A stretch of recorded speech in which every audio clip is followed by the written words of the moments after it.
Well, good morning. Today I'm going to talk to you about how to create a great syllabus. I'm not going to read per se directly from the slide presentation that you have here. Let's just talk.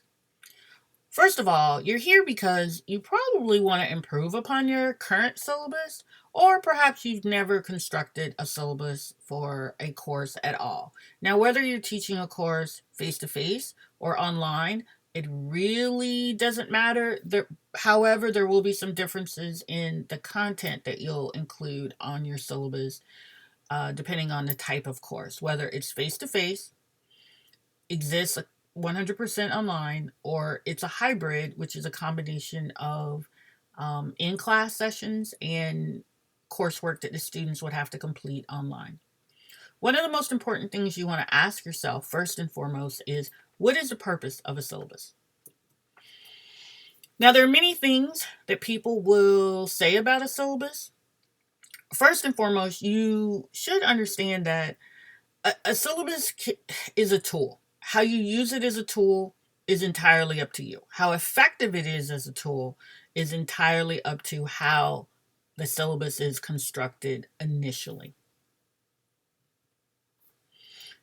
Your syllabus can be, is, and should be a contract between you and your students.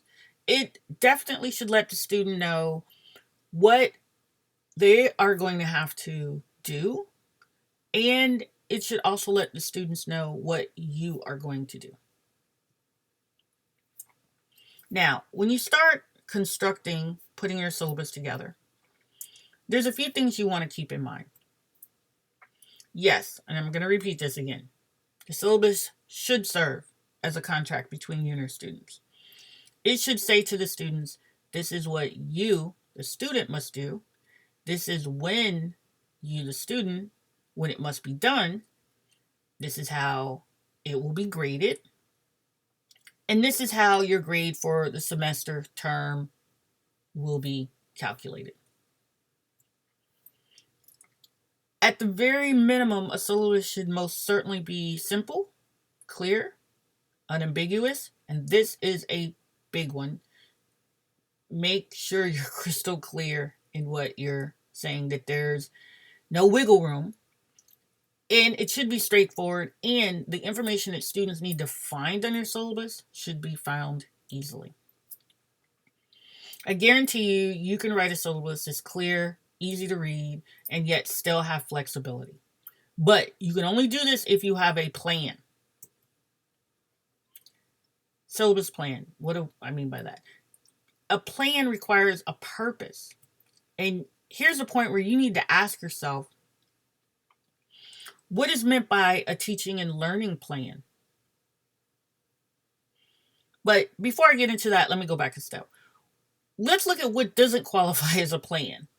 You know how when you pick you at the beginning of the semester or prior to the beginning of a semester, you have a textbook for a course, and then you decide, okay, well, I'm just going to have the kids read every chapter, and then we're going to talk about it in class, and then I'm going to give them a midterm and final. No, not a good way to go. Or just having students purchase a very expensive textbook, and you're only going to use a couple of chapters that you happen to like and think are fascinating. That's not a plan. Or deciding at the end of today's class what we're going to do next time, that's not a plan. A plan for your course to make your life easier and your students' life easier and your department head, dean, provost life, everybody's easier, is it requires a purpose, a clear, very clear and specific goals. You need to ask yourself, what do you want to accomplish in this course? And in order to do that, you got to think about it. You got to come up with precise definitions, and you get to be imaginative. You need to think about, who are your students? What's their background? Are these undergraduates? Are they graduate students? Are they adult learners? Are they freshmen? And what are the most important elements of this course for these students? You need to think about, what are the main goals of this course? Why are these goals important? And what are the main ideas that I want to thread, that you want to thread and weave throughout the course? Maybe at this point in this slideshow presentation, you might want to stop, pause, take out a pencil and a piece of paper, and write down these 3 things. Or you can come back, play the slideshow later, and then write those down. You can be so imaginative in your course. You need to think about, how would you like to enjoy learning? What was your best, most favorite course in college? And how are you going to arrange these materials so that students have the best chance of achieving the stated goals of the course? Now, you've also got to think about, how are you going to interrelate all these materials so that everything, and there's a reality, you might not accomplish everything by the end of the semester, but you're really going to try. And you're going to do that by having a really good plan and a really good syllabus. In order for you to organize imaginatively all these course materials, you've got to have clear goals. You need to choose materials, teaching methods, activities that are appropriate to the goals of the course. Create a rhythm for the course that encourages students achieving the goals of the course. And that rhythm can be from how you enter the classroom in the morning. Do you say good morning to your students, or do you just start writing on the chalkboard or dry erase board or smartboard? Choose attendance policies, cell phone policies that are appropriate. Don't overdo it. It's really not that serious. It's really not that deep. But you can have a very well-structured, well-ordered course that everyone will enjoy, and your students will actually learn things. In determining your goals, this is probably the thing you're going to spend the most time on, not actually writing the syllabus. That's the easy part. And within the context of this online course that you're participating in, there's actually some templates that I give you that you can utilize. So the actual writing of the course is not that deep, and you're not going to spend that much time on it. But the one thing I do want you to spend a lot of time on is thinking about, who are your students? What do they need from this course? What do you think is the purpose of this course? Just because you have a job teaching, have you ever stopped to think, what's really the purpose of this course? Okay, and then you also need to think, how can you best organize this course to achieve the stated goals? Now, once again, at this point in this lecture, you might want to stop, take notes, or you can come back to this later. Once you reflect on the purpose of the course and organizing everything, now the plan allows for the promise. Because this process is going to help you edit down the material, choosing only what is truly necessary, what is important, and what can be ignored. You might throw everything and the kitchen sink into your course initially, but as you start to pare it down to what are the most important things and what can be accomplished in the time frame that you have, this is going to be a great syllabus. Now, remember what I said. You've got to think about, who are your students? What are they capable of doing?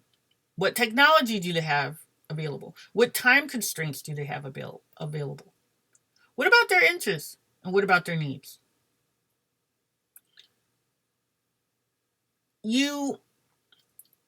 One of the most important elements at this point, you have got to think about the intelligence of your students, their motivations, their backgrounds, their interests. Your plan should be appropriate to the students' reading, writing, methods of instruction, and your methods of evaluating them. If you define great goals and purpose, once you have a full understanding of who your students are, you can write a syllabus that will be amazing, and you won't have to change it every single semester. Remember, your syllabus that manifests itself as a plan and makes a promise, encourages both good teaching and good learning. It's going to encourage good teaching by forcing you to think about what you want to accomplish, forcing you to think about how to interrelate all these materials and activities, forcing you to think very carefully about how most effectively to organize these materials. It's going to encourage learning by letting the students know what are the purpose and goals of this course so they have a context. It's so frustrating for students if they have to learn something but they don't understand how or why it's going to help them in their stated profession. So communicate, inform your students exactly about what they're required to do, when, and how. Don't make any assumptions. Now, last step is a self-diagnosis of your existing syllabus. I suggest you pick up a copy of your syllabus, read it, actually read it out loud. If it sounds confusing to you, or if it doesn't make any sense, or if you can't answer yes to all the questions on this screen right now, if you can't answer yes, then yes, you have an effective syllabus. If not, it's time to roll up your sleeves, get started, and let's make a great syllabus. Thanks for watching. On to the next activity.